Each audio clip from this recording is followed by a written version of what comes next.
dia a todos vocês que nos assistem. No dia de hoje lembramos da querida Hora Luterana, uma instituição evangelística que já trouxe muitas pessoas para Jesus. Fundada no ano de 1967, a instituição continua a levar Cristo para todos, através das mídias sociais. A Hora Luterana contribui para que a palavra de Deus chegue a mais pessoas, para que elas creiam no Salvador Jesus. Nós saudamos a todos vocês que nos assistem e convidamos vocês a cantar o hino Meu Prazer.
Passamos agora para o momento de invocação, lembrando do nosso batismo e em nome de quem nós fomos batizados.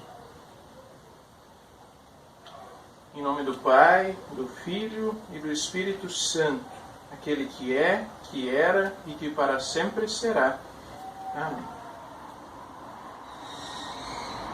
Querido povo de Deus, as Sagradas Escrituras ensinam que a maldade tomou conta da humanidade e que todos os seres humanos precisam do perdão, o maior presente de Deus.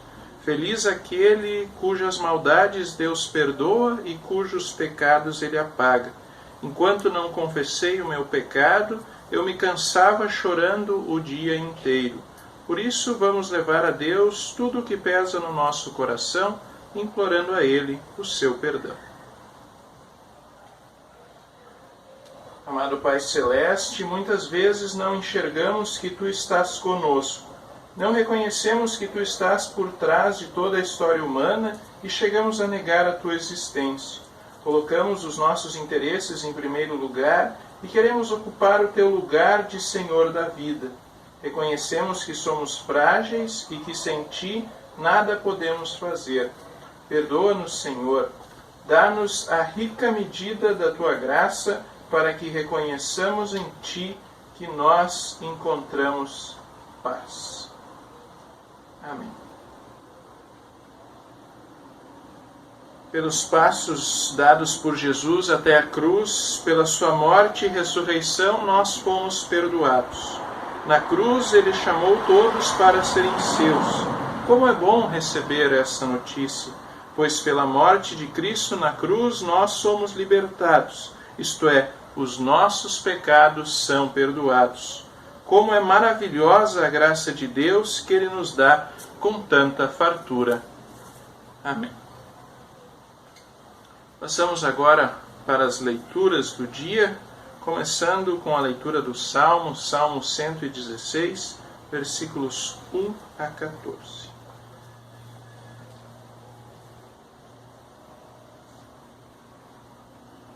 Eu amo a Deus, o Senhor, porque Ele me ouve. Ele escuta as minhas orações. Ele me ouve sempre que eu clamo pedindo socorro. Os laços da morte estavam me apertando. Os horrores da sepultura tomaram conta de mim e eu fiquei aflito e apavorado. Então clamei ao Senhor pedindo: ó Senhor Deus, eu te peço, salva-me da morte. O Senhor é bondoso e fiel. O nosso Deus tem compaixão de nós. O Senhor protege os que não podem se defender. Quando eu estava em perigo, Ele me salvou. Meu ser inteiro continue confiando em Deus, o Senhor, pois Ele tem sido bom para mim. Deus me livrou da morte, fez parar as minhas lágrimas e não deixou que eu caísse na desgraça. Por isso, no mundo dos que estão vivos, viverei uma vida de obediência a Ele. Eu continuarei crendo, mesmo quando disser estou completamente esmagado. Não parei de crer, mesmo quando afirmei sem pensar, não se pode confiar em ninguém. Que posso eu oferecer a Deus, o Senhor, por tudo de bom que Ele tem me dado? Levarei ao Senhor uma oferta de vinho para lhe dar graças porque me salvou. Na reunião de todo o seu povo eu lhe darei o que prometi. O Senhor Deus sente pesar quando Ele vê morrerem os que são fiéis a Ele. Ó Senhor, eu sou teu servo, eu te sirvo como te servia minha mãe. Tu me livraste da morte. Até aqui a leitura do Salmo de hoje. Também passamos as leituras, a primeira leitura, a leitura do livro de Atos, o capítulo 2, versículo 14, a primeira parte, e depois os versículos 36 a 41. Assim está escrito: Então Pedro se levantou junto com os outros 11 apóstolos e em voz bem alta começou a dizer à multidão: Todo o povo de Israel deve ficar bem certo de que este Jesus que vocês crucificaram é aquele que Deus tornou Senhor e Messias. Quando ouviram isso, todos ficaram muito aflitos e perguntaram a Pedro e aos outros apóstolos: Irmãos, o que devemos fazer? Pedro respondeu: Arrependam-se e cada um de vocês seja batizado em nome de Jesus Cristo, para que os seus pecados sejam perdoados e vocês receberão de Deus o Espírito Santo. Pois essa promessa é para vocês, para os seus filhos e para todos os que estão longe, isto é, para todos aqueles que o Senhor, nosso Deus, chamar. Pedro continuou a dar o seu testemunho e com muitas outras explicações procurou convencê-los dizendo: Saiam do meio dessa gente má e salvem-se. Muitos acreditavam na mensagem de Pedro e foram batizados. Naquele dia, quase 3.000 se juntaram ao grupo dos seguidores de Jesus. Até aqui a leitura, a primeira leitura. Também a leitura da Santa Epístola, carta de Pedro, a primeira carta de Pedro, capítulo 1, versículo 17 a 25. Assim está escrito: quando oram a Deus, vocês o chamam de Pai. Ele que julga com igualdade as pessoas de acordo com o que cada uma tinha feito. Portanto, durante o resto da vida de vocês aqui na terra, tenham respeito a Ele, pois vocês sabem o preço que foi pago para livrá-los da vida inútil que herdaram dos seus antepassados. Esse preço não foi uma coisa que perde o seu valor como o ouro ou a prata. Vocês foram libertados pelo precioso sangue de Cristo, que era como um cordeiro sem defeito nem mancha. Ele foi escolhido por Deus antes da criação do mundo e foi revelado nesses últimos tempos em benefício de vocês. Por meio dele, vocês creem em Deus, que o ressuscitou e lhe deu a glória. Assim, a fé e a esperança que vocês têm estão firmados em Deus. Agora que vocês já se purificaram pela obediência à verdade, e agora que já têm um amor sincero pelos irmãos na fé, amem uns aos outros com todas as forças e com um coração puro. Pois vocês, pela viva e eterna palavra de Deus, nasceram de novo como filhos de um Pai que é imortal, e não de pais mortais. Como dizem as Escrituras Sagradas, todos os seres humanos são como a erva do campo, e a grandeza deles é como a flor da erva.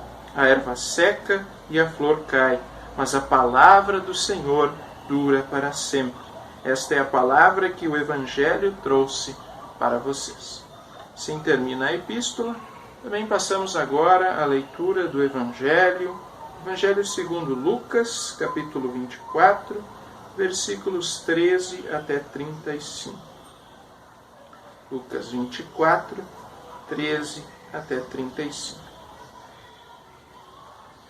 Naquele mesmo dia, 2 dos seguidores de Jesus estavam indo para um povoado chamado Emaús, que fica mais ou menos 10 quilômetros de Jerusalém. Eles estavam conversando a respeito de tudo o que havia acontecido.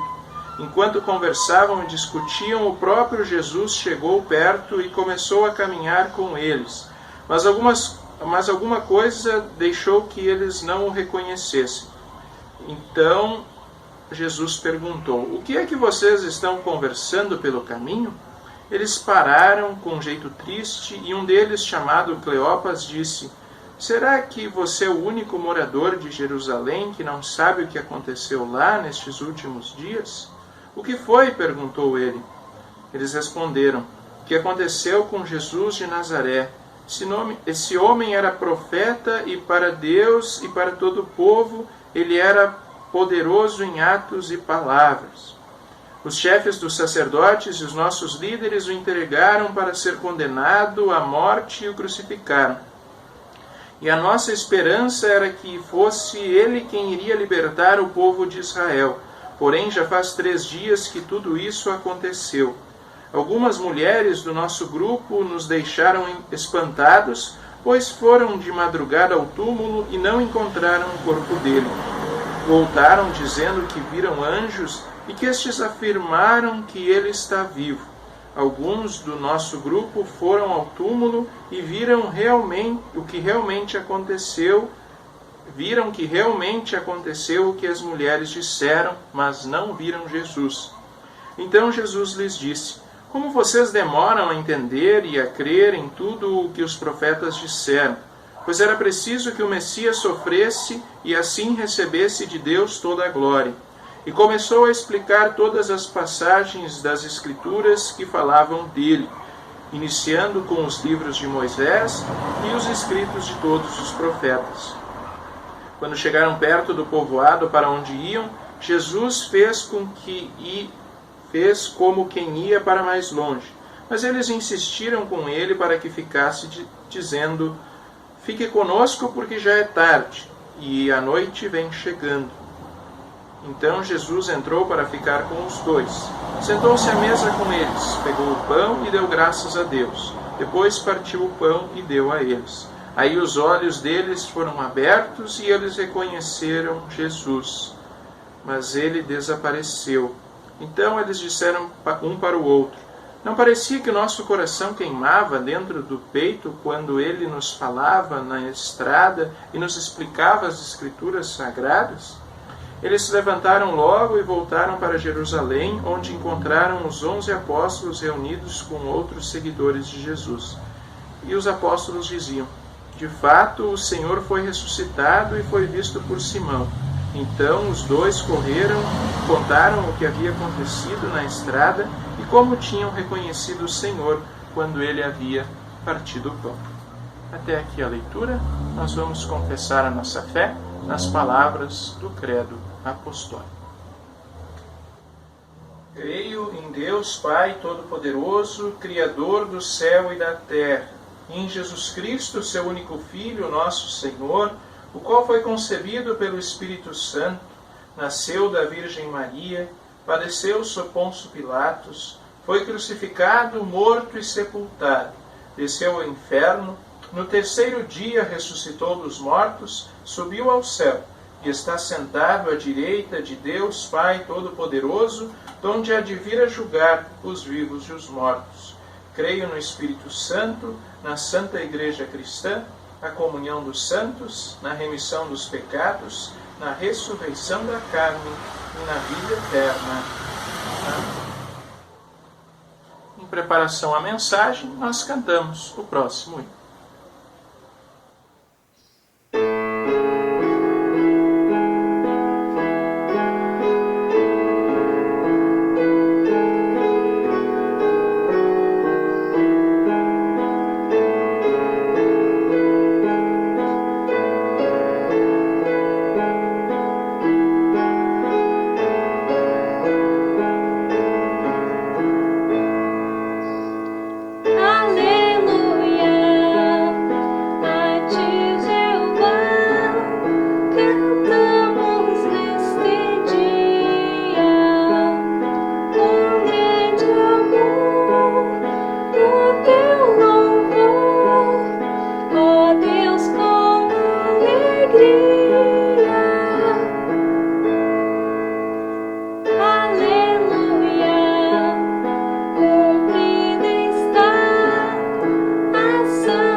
Queridos irmãos e irmãs, que a graça e a paz de Deus, especialmente a companhia do Espírito Santo, esteja com cada um neste momento, quando queremos refletir neste terceiro domingo de Páscoa, no texto de Atos dos Apóstolos, capítulo 2, o versículo 36 até 42, destacando o versículo de número 41.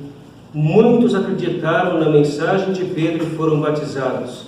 Naquele dia, quase 3.000 se juntaram ao grupo dos seguidores de Jesus. Há não faz muito tempo atrás, eu li um livro chamado Zelota. E o autor é um iraniano, radicado nos Estados Unidos, Reza Aslan. Um livro até bastante conhecido, então tornou-se, na verdade, um clássico na literatura desse iraniano americano. Mas o que na verdade esse livro propõe é dizer que Jesus foi um zelota tão somente. O que é um zelota? Um zelota era um revolucionário na época de Jesus, como muitos tiveram, e foram vários, que tentaram derrubar o Império Romano e quiseram fazer uma mudança então também dentro de um Estado de Israel livre, coisa parecida assim. Então ele procura no livro, historicamente falando, provar que Jesus foi um desses, só que foi o melhor de todos eles, mas nada mais que um revolucionário, e inclusive até coloca em dúvida se Jesus de fato foi aquele que realmente veio trazer paz ou coisa parecida. Infelizmente, esse livro tem todo esse viés, tentando construir um Jesus diferente do que aquele que historicamente todos nós temos e pregamos. Em Atos dos Apóstolos, nós temos esse Jesus bem presente. E por incrível que pareça, esse autor do livro, que acabei de citar, ele tem um problema muito sério quando ele chega no capítulo sobre a ressurreição de Jesus. Aí ele fica com a pulguinha atrás da orelha. E se vocês lerem esse livro, por acaso tiverem paciência para fazê-lo, vocês verão que ali ele coloca uma frase bem interessante: alguma coisa aconteceu. Só que daí ele não quer, de forma nenhuma, dar o braço a torcer de que de fato isso aconteceu, a ressurreição. Mas ele diz que aquilo mudou tudo, essa história da ressurreição. E é verdade nesse sentido. Pena que o próprio autor não queira aceitar o fato de Jesus ter ressuscitado. Foi isso que mudou tudo de fato. Foi isso que na verdade revolucionou toda a obra do cristianismo, e assim o cristianismo surgiu. Inclusive ele não quer dar o braço a torcer, também dizendo que o cristianismo só foi essa força maravilhosa, essa enxurrada que levou tantos a Cristo, porque simplesmente não aceita a ressurreição. Como foi dito no sermão da semana passada, na mensagem feita pelo nosso estagiário, pelo Renan, ele diz ali que realmente foi a ressurreição que na verdade fez com que muitas coisas mudaram. E o texto também da semana passada mostrou que aquele sábio Gamaliel, uma autoridade também, ele disse: olha, deixa esse pessoal sair daqui, deixa eles, porque se a obra não é de Deus, então ela não prevalecerá. E todos sabem que ela prevaleceu e foi o que foi. E o início de tudo isso, dessa avalanche cristã que assolou o mundo na época, começa aqui, nesse nosso texto. O nosso texto, do versículo 36 em diante, do capítulo 2, é a parte final do grande sermão que Pedro proferiu no dia de Pentecostes, no dia em que o Espírito Santo se manifestou. Ali ele fez aquele lindo e belo sermão, e aqui a parte final. E depois o sermão também continuou, na verdade, com perguntas e respostas. Pedro continuou explicando, continuou falando, até mesmo respondendo às perguntas daqueles que o ouviam. E no final de tudo isso, aí sim, aquilo que nós falamos, o fenômeno do cristianismo presente. Porque naquela ocasião, como acabamos de ouvir na leitura que eu ressaltei aqui, muitos acreditaram na mensagem de Pedro e foram batizados.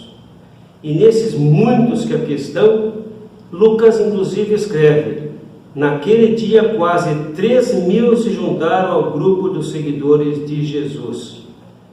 3.000 pessoas convertidas pela obra do Espírito Santo através da pregação da palavra de Deus proferida pelo seu servo Pedro. 3.000 num só dia, numa só ocasião. Isso é algo fenomenal. E isso realmente sacudiu Jerusalém. Não há ninguém que não tenha ouvido falar alguma coisa a respeito dessa história. Não foi pouca gente não. E 3.000 batizados. Eu fico imaginando como que isso deve ter sido feito, né? Como que todos os apóstolos devem ter trabalhado naquele dia para batizarem tanta gente. Em muitas ocasiões a gente fica se perguntando: e hoje? Será que isso ainda é possível? Será que o cristianismo também tem esse poder ainda hoje de convencimento, de persuasão? O Espírito Santo continuaria fazendo a sua obra através de grandes pregações da palavra de Deus? Ou será que isso é uma coisa que ficou só na história?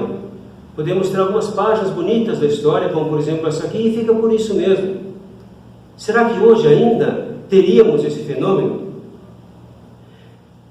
De certo modo, eu fico muitas vezes pensando no trabalho em Moçambique da nossa igreja, né? E se alguém ainda não viu isso hoje em dia, estivesse vivendo nessa época em Moçambique, talvez tivesse um gostinho do que é isso, né? Relatos de pastores que fizeram inúmeros batizados no mesmo dia por lá, as pessoas com sede da palavra de Deus, e quantas pessoas sendo convertidas, é uma coisa fantástica. Parece que para nós esta mensagem já ficou meio que esgotada, mas não pode ser assim, e não é verdade assim. Meus irmãos, o sermão de Pedro naquela ocasião em nosso texto diz: todo o povo de Israel deve ficar bem certo de que este Jesus que vocês crucificaram é aquele que Deus tornou Senhor e Messias. Esta é a grande pregação. Jesus Cristo é Senhor e é Messias. Essa verdade era dita para o povo de Israel, onde quase 3.000 pessoas foram convertidas, e é aquela mensagem que precisa ser dita hoje em dia. Jesus tem que ser pregado como o Jesus que ele foi. Por que será que hoje muitas vezes isso não toca o coração de ninguém? Porque hoje em dia simplesmente nós estamos aí pregando, quem sabe, um Jesus que não é o Jesus verdadeiro. É um Jesus falso, um Jesus fake, um Jesus inventado por homens para, sei lá, talvez encaixar-se melhor para que as pessoas ouçam, enfim. Talvez hoje nós tenhamos um Jesus comercial. É bom, vende bem. Então a gente vende bem. Tem muitas igrejas que fazem de Jesus realmente alguém que seja um carro-chefe, propaganda, para se arrecadar muito dinheiro. E então esse Jesus se torna realmente comercial. É um Jesus toma lá da cá, é um Jesus milagreiro, que resolve todos os problemas atuais da nossa vida. E isso é falso, mas está aí. Esse Jesus, tem muito dele sendo pregado por aí. Esse Jesus decepciona, porque não é verdadeiro. Quando os milagres não acontecem, quando tudo aquilo que foi prometido de fato não ocorre, o que acontece? Decepções e mais decepções.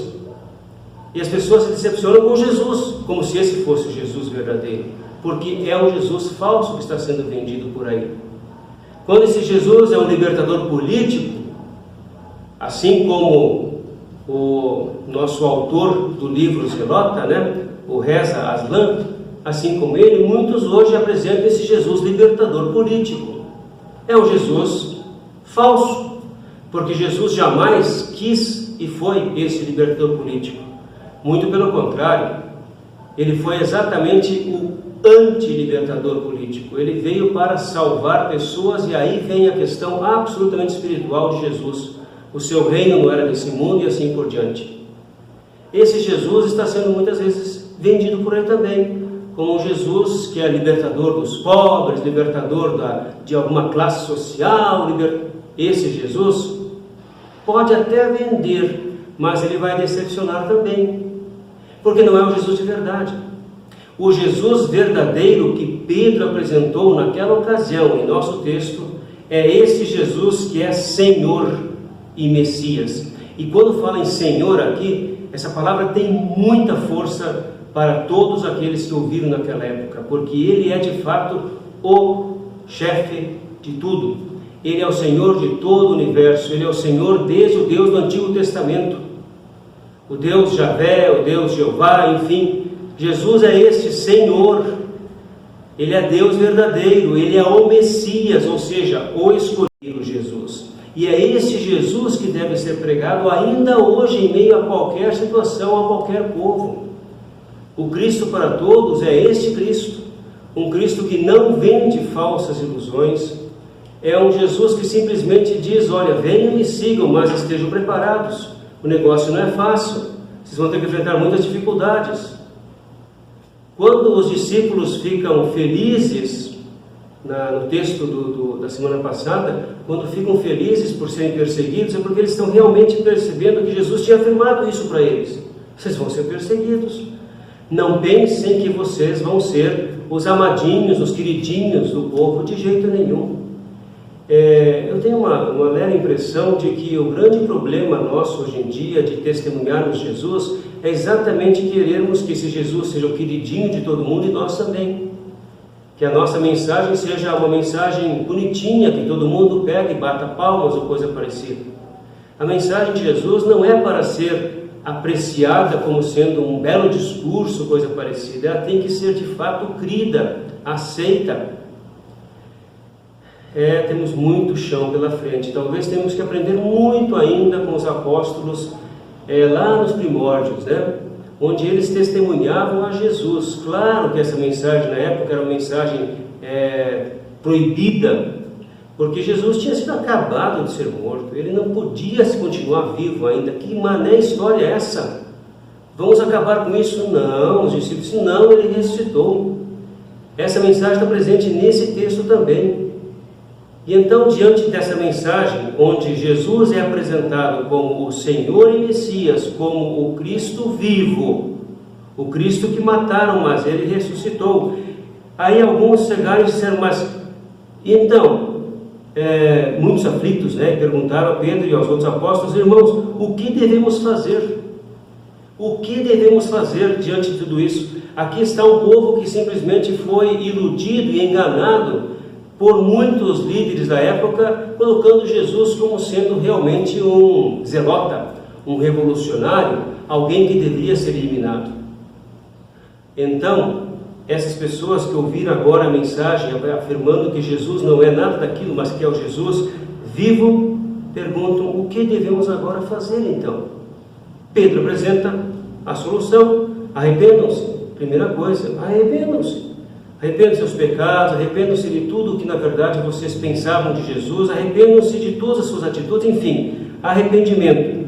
Esse é o grande primeiro passo, né? E cada um de vocês seja batizado em nome de Jesus Cristo para que se tenha perdão dos pecados. Olha só, portanto, agora que vocês estão arrependidos, vocês têm perdão também. E o perdão é manifestado claramente no batismo. Sejam batizados, cada um de vocês receba o perdão dos seus pecados e vocês receberão de Deus o Espírito Santo. Pronto, isso é importante. E então o que acontece é esse fenômeno maravilhoso, né?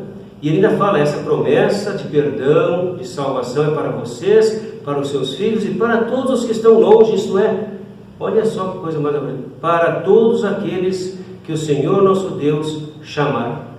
Portanto, aí está a missão. E aí a igreja cristã começa a ter esse grande impulso de crescimento, fenomenal crescimento. Lá em Jerusalém, lá ainda no local, no início de tudo, 3.000. E a gente sabe que esses 3.000 e mais alguns ainda, e tantos outros que logo se agregaram também, formaram a grande congregação, que era uma verdadeira vila dentro de Jerusalém, onde tudo acontecia e era tudo comum, e era aquele maravilhoso, aquela maravilhosa congregação que todos nós gostaríamos que ainda fosse possível existir hoje. Essa é a verdade. Saiam do meio dessa gente má e salvem-se. Essa é a grande realidade ainda hoje. Meus irmãos, essa mensagem abalou os alicerces da religião vazia e oca que existia em Jerusalém para os próprios judeus. Essa mensagem de Jesus como Senhor e Messias, como o Deus vivo, como aquele que traz perdão dos pecados, revolucionou toda aquela região, entrou Grécia dentro Europa, dentro Roma, e lá se foi depois com o apóstolo Paulo e todos os demais apóstolos que fizeram a sua missão naqueles lugares. Cristo é a mensagem que temos, não tem outra. Queremos inventar? Então a gente vai ser qualquer ONG piedosa, como já foi dito aí por alguém, né? Nós precisamos levar esse Cristo Messias e Senhor, esse Cristo vivo. Senão a nossa mensagem vai ser oca, vai ser vazia e não vai converter ninguém. O Espírito Santo é para converter as pessoas, mas é necessário que nós preguemos a palavra de Deus, com todo o seu conteúdo maravilhoso e principalmente com aquilo que é o grande objetivo de nossa fé, aquilo que é o objetivo da igreja, aquilo que é a igreja: Cristo. Cristo vivo, Cristo Messias, Cristo Senhor. Isso vale para nos primórdios da igreja, vale para todo o crescimento, vale para hoje ainda. É essa a mensagem que vai realmente convencer as pessoas que Cristo é de fato o seu Senhor e o seu Messias também. Vamos adiante, vamos continuar como igreja cristã testemunhando isso em todos os momentos que nós pudermos, hoje e sempre. Amém. Fortalecidos pela palavra de Deus, nós agora recolheríamos as nossas ofertas. Como ainda não temos os cultos na congregação, no nosso templo, nós incentivamos aqueles que puderem que continuem com as suas ofertas através dos depósitos bancários. Nosso tesoureiro está à disposição e o pastor também. Se vocês precisarem e quiserem conversar com eles para fazerem as suas ofertas, vocês serão certamente atendidos.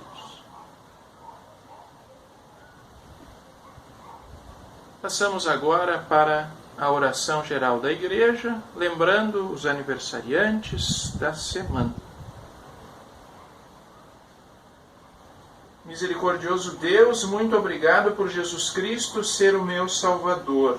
Muito obrigado pela existência da Hora Luterana, que levou o Evangelho de Jesus a inúmeras pessoas, em todo o Brasil, mas também em diversos outros lugares do mundo. Os esforços missionários dessa e de outras instituições levaram a luz e o amor de Cristo a muitos lares. Somos muito agradecidos por isso. Lembramos também dos nossos aniversariantes, Abilene, Orlando, Adriano e André. E agradecemos, Senhor, pela vida deles. Agradecemos também pelas pessoas que estão trabalhando mesmo em meio à quarentena. Pedimos-te que dê a eles a força para que continuem nos seus trabalhos. Mas também pedimos que, por tua providência, aqueles que perderam as suas fontes de renda consigam novamente um emprego para sustentar a sua família. Dá forças aos enlutados e amparo aos que estão doentes. Que o consolo do teu Evangelho esteja presente também em nossas vidas. Pedimos e agradecemos em nome de Jesus, sabendo que tu ouves a nossa oração. Amém. Passamos agora à oração do Pai Nosso, e hoje nós vamos fazer de uma forma diferente, através de uma música.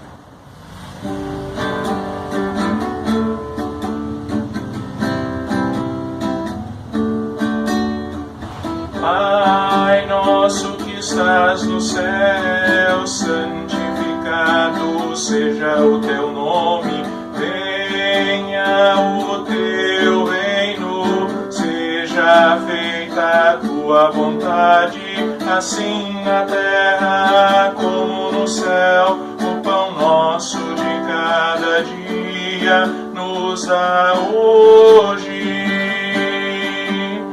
Perdoa-nos as nossas dívidas, assim como nós também perdoamos aos nossos devedores. E não nos deixes cair em tentação, mas livra-nos do mal. Pois teu é o reino e o poder e a glória para sempre. Amém.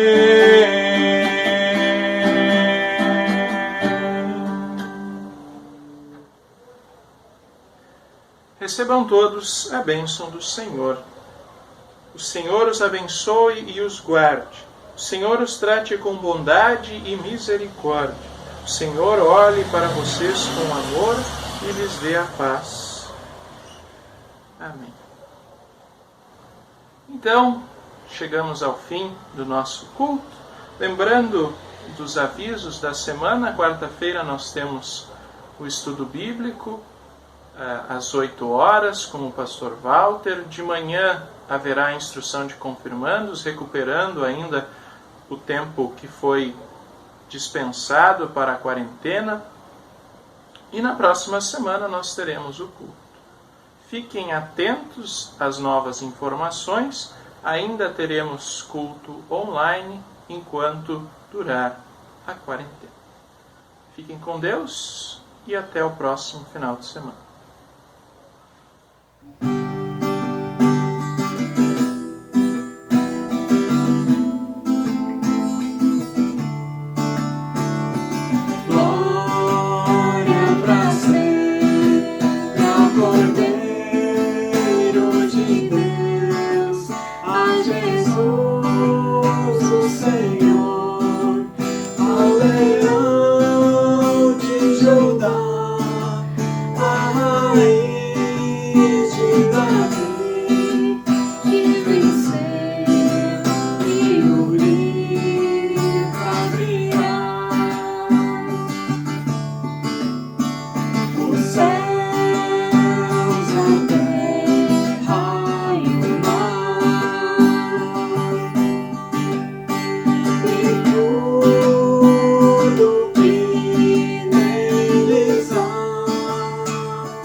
Jesus